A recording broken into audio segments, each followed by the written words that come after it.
Thanks to Apple and Protal, I have access to the debug build, so I'm able to look at checkpoints. And so here's a little silly thing that we have that comes as a consequence.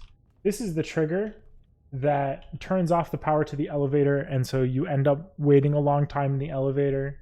What's broken now? That whole thing. And that takes about 6.5 seconds from hitting the trigger to the elevator door closing.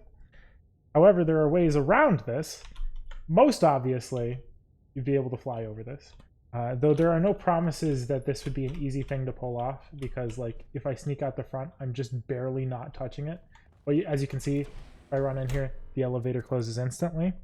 The other possibility, instead of clumping over, would be to pull off a photo fling in one of these corners. This one gives you the most leniency. See, because I mean, there looks like there's a gap here, but it's based off of the center of your feet, which is down there, the little cross.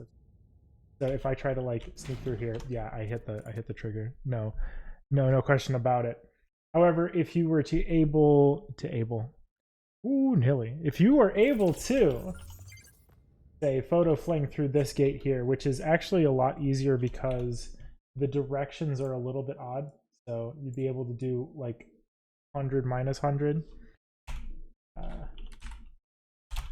There we go.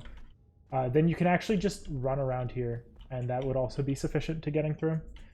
Whether that saves any time, I don't know. I think for a segmented run, that'd be super funny to pull off, or even like a task run.